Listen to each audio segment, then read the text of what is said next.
Hi there, welcome back. So, I have got some stories for you all today. A couple of days ago, I had this rather emotional experience, and I knew it wasn't entirely just for me, right? Everything that happens now, I'm supposed to share. That is the word from my guides to share it, to talk about it so that others can benefit too.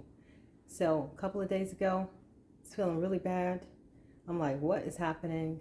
You know, and I started to hear little things like emotions can be a useful tool, or they can tear you down. They can build, but they can build you up too. They can sink ships, or they can be the lighthouse. And I'm like, yes, yes, I know. Where's this going? And they were walking me back to a point, back through a trajectory where I took a certain path, but I could have chosen to take a different one. And I'm like, okay, you know, and what's at the root of this? Because I'm always asking the why to get deeper and deeper. Because if we're going to do some shadow work, then, let's just do it, right? And it got to a point, though, where it wasn't helpful because the emotions were so intense around it. And I'm like, you've got to make this easier. I'm seeing this, but there's nothing that I can do. There's nothing I can do about having chose that certain path and that trajectory. And I saw myself in my mind's eye kind of lift up everything that was connected to that. And it was like this terrible black cancer gooey gobby thing. And I'm like, that'll take me the rest of my life to unravel. I can't do it. You got to make it easier. And I'm crying and a wreck, right? And they're like, this was not the intent of the exercise. you made it this way, And they immediately placed me next to them. So again, in my mind's eye, placed me next to them so I could look as they were looking on me, to ask myself, like, what are you doing? Get out of this emotional thing here so you can hear the message.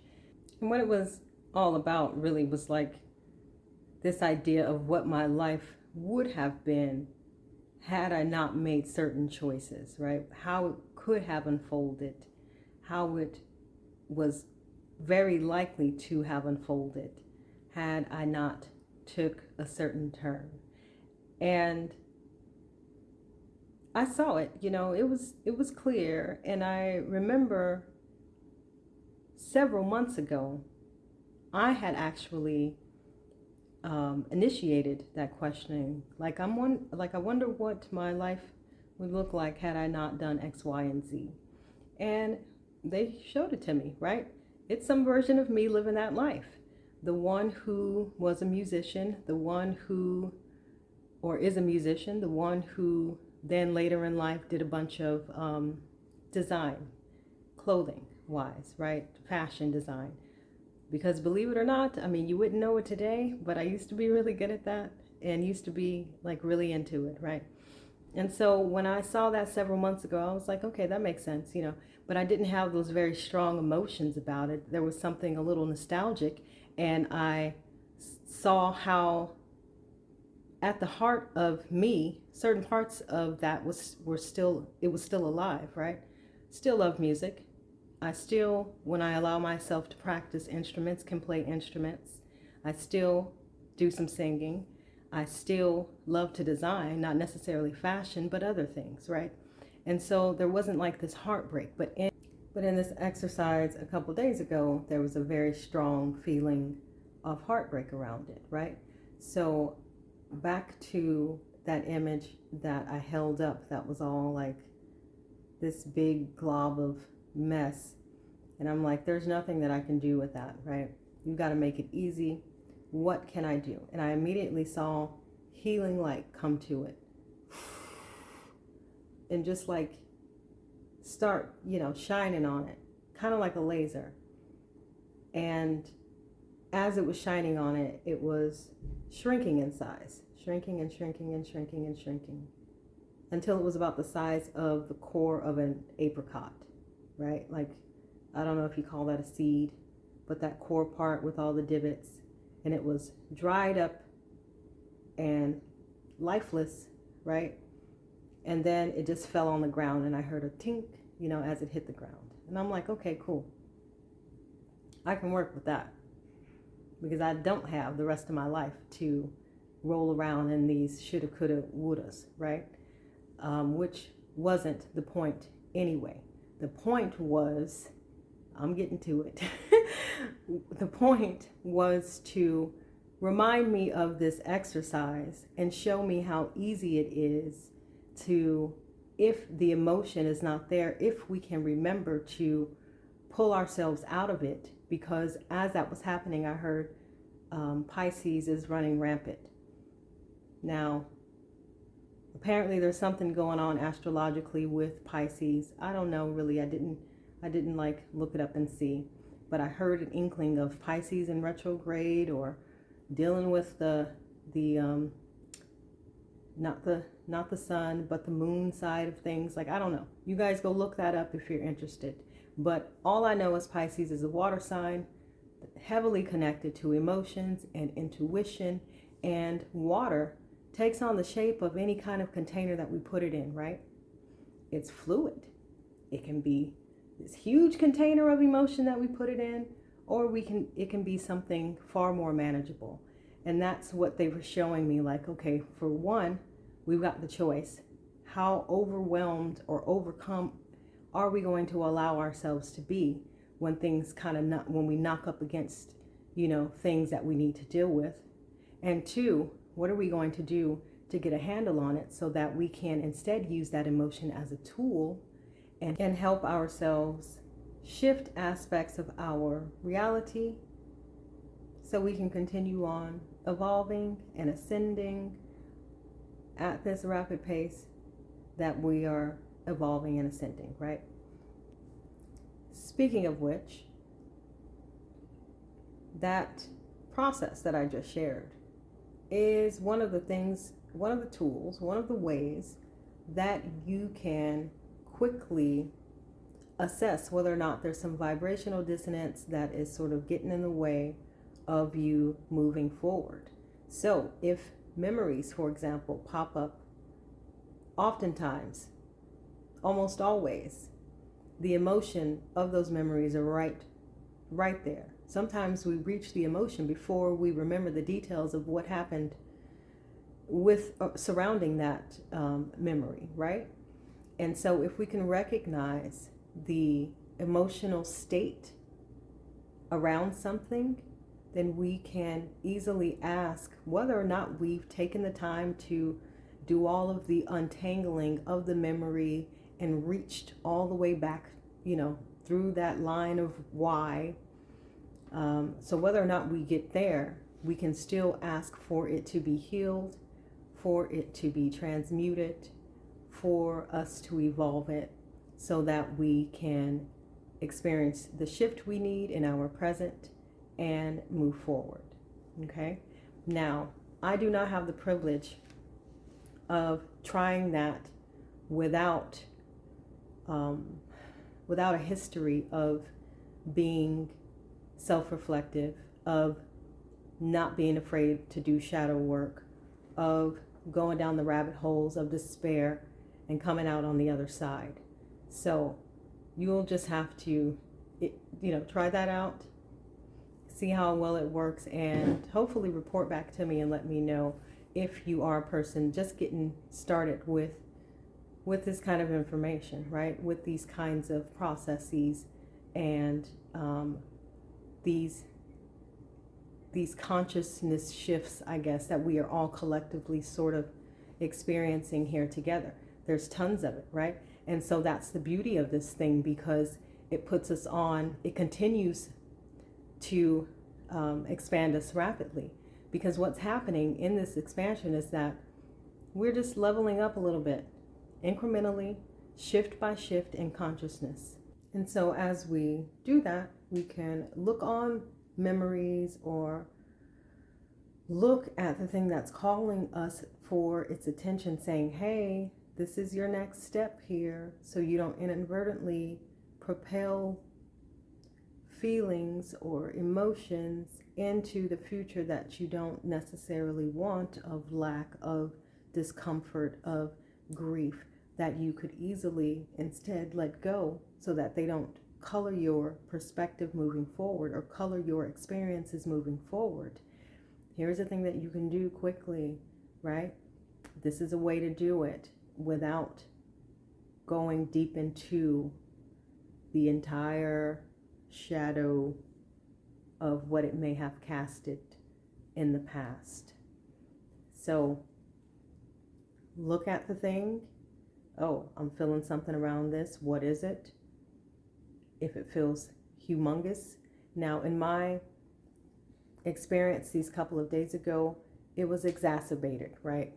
It was really made big so that I could not look away and had to understand what they were trying to tell me. And so if ever it feels like that, I mean, this is still the thing that you can do. Say, okay, here it is. It's too complicated. It's too messy. It's too big to unravel. Guides, universe, God, help me heal it. Help me understand the best I can. There is the emotional state. I'm already feeling it because I know you will. Help me transmute that so that I don't accidentally create from this vibration that is not necessarily aligned with my highest good, right? Now, we're not perfect creatures. Some of that's going to creep in anyway, but of course, we want to do our best and create experiences and life, right? With our highest good in mind, right? Because the other part of this is manifestation, and we are increasing the rate of which we manifest. And so we want to make sure that we've got our tools down for that. At the core of the thing that I was experiencing was really this feeling of missing something, although I never really had it. And like I said, yes, it was magnified so that I couldn't look away. But that was the dissonance for me that I had to pinpoint and evolve. And when I did, it took a while because those feelings were so big, right? I was kind of like lingering in the linger for a minute. And I said, okay, I'm done with this. It's kind of wearing me out here. I'm ready to move on. I've done the clearing thing that you guys showed me. How can I pull myself out of this? Well, I was reminded of another tool, I guess. And I'm sure I've mentioned it on a different video and other people have mentioned it too. It's like you just look away, right? Find something that's soothing. I watched a painting video. It kind of calmed my nerves, got me back grounded again. But then I really allowed myself to revel in certain parts of it that I thought were great. It's like, wow, that's great. That's a really cool technique. How the heck did he do that? And I rewinded it and I watched that section again.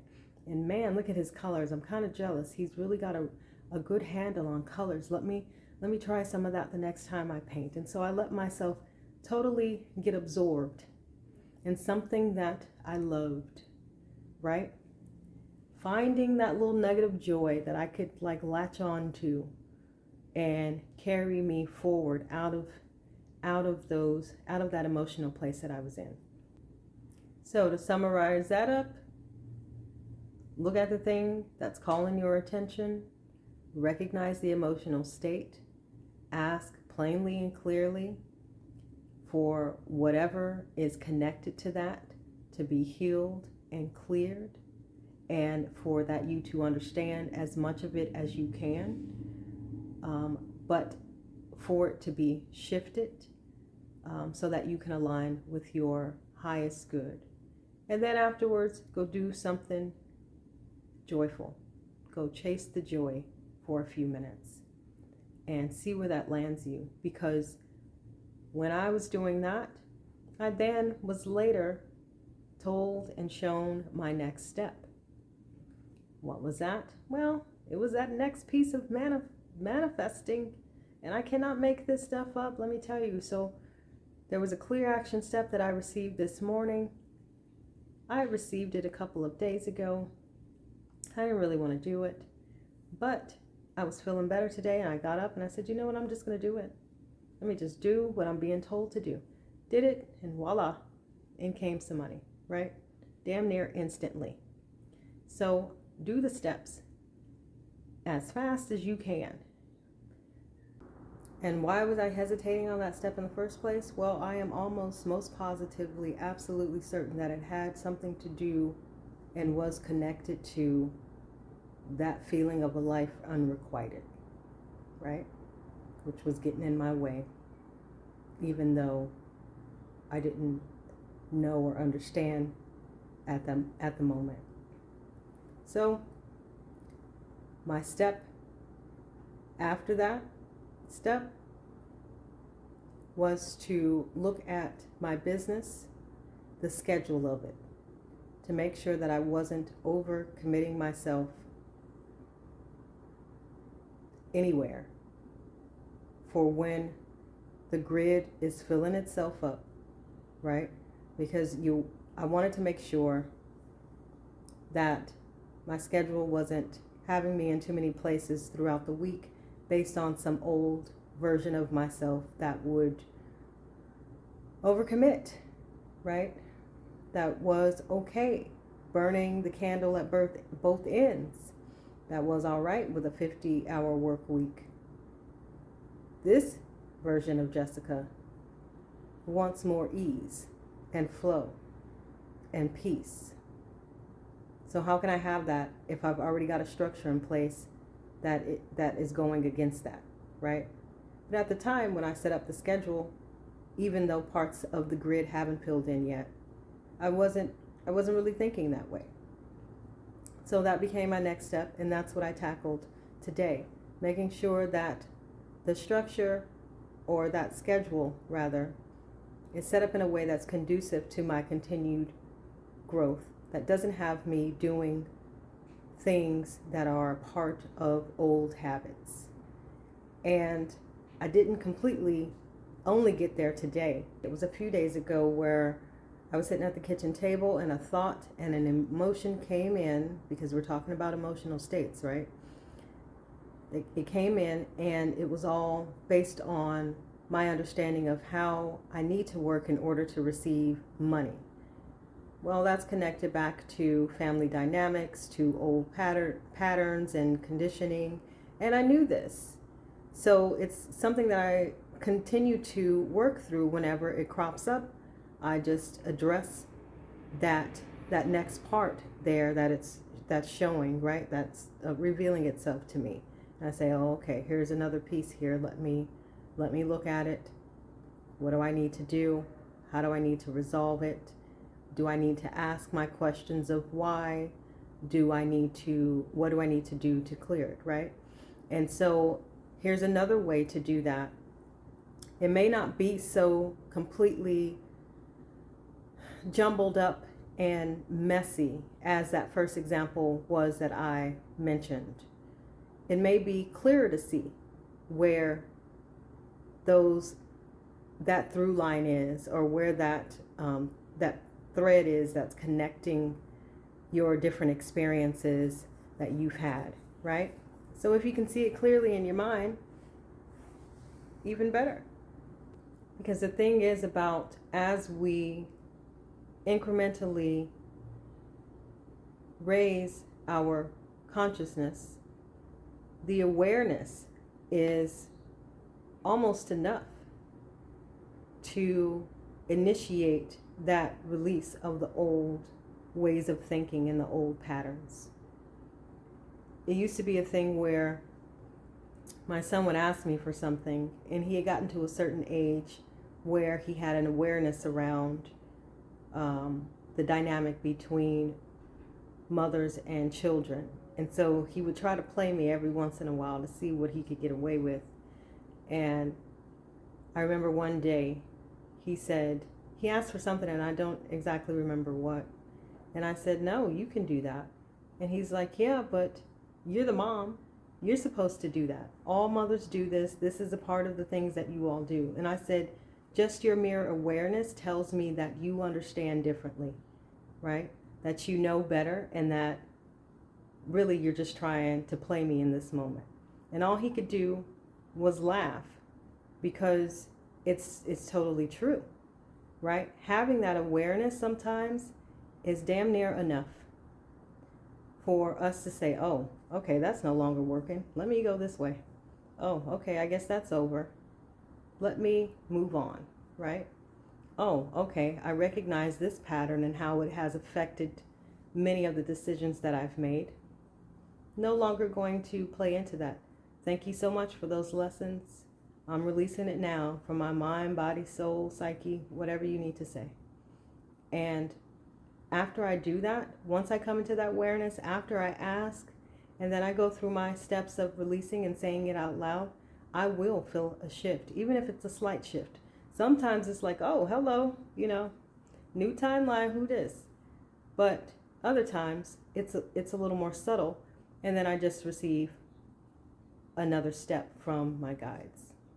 And so, okay, I reorganized my calendar, loved what I was seeing, even color-coded it, made it really easy for me to understand what was happening here, the dollar amounts for this that I was to be receiving.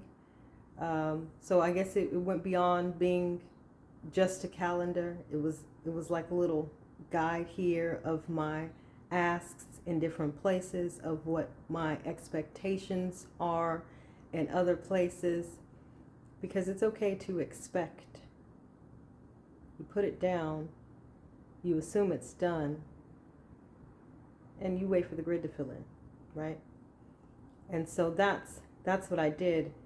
And what I noticed at the end of that, as I'm marveling at these numbers, like, yep, that'll do it, was that the emotion around that had changed.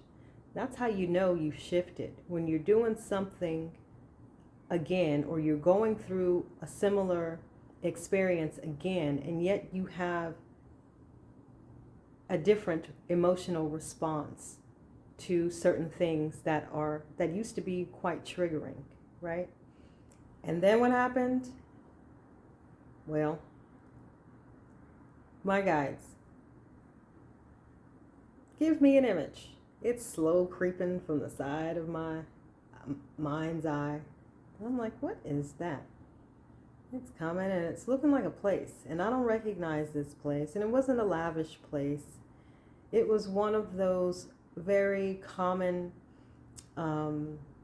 complexes that I would picture to be in Southern California. There was a few palm trees in the courtyard, a swimming pool in the middle of it, a wrought iron fence, and most likely, although I didn't see the outside of the building, most likely something like a 50 styles font saying the name of the apartment complex, right? And I'm like, okay, so what is this, and why am I looking at it? I've never lived here, although it felt like it was a place that I had lived. Now, I will say I have lived in Southern California. That's where I was born. I've lived in various parts of it, and I did at one point live in a similar complex that had a similar style, but just didn't look the way that this one looked. But the way that it felt, it was like, yes, you've lived here before. And there I saw myself coming out of a door on the first level. So there was like 2 levels, and it kind of felt motelish, if you think about what a motel looks like. And there I was coming out of the door and locking the door. And I'm like, this is interesting. Also, I think I remember seeing this at a different time. So it took me back. So remember I was saying, I had initiated that question before, like, what would my life have looked like? And now that my guides had showed it to me again, I remembered more of the story that they showed me back then, right? What was going on during that time that version of me lived in that place. She was going to band rehearsals. She was singing at different places. She was meeting different people. And what was revealed today was that was the moment right before she, quote, made it, right? Her version of what success was, for that version of me living in that experience. And that's what I mean. Like, you cannot make this stuff up. Like, it's better than fiction, right?